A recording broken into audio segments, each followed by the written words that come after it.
Так, ну что, ребятки, автомобиль работает стабильно, температура рабочая, не греется. Все, значит, хорошо. Сейчас заеду на заправку, куплю фильтр газовый, который стоит под капотом, заменю этот фильтр.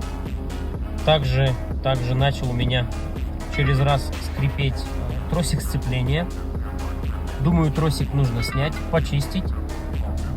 В кожух этого тросика, если я правильно выражаюсь, выдавлю пару шприцов масла, чтобы он не скрипел больше, не распушился, не клинил и так далее. Думаю, такую же процедуру можно выполнять и с тросами ручника.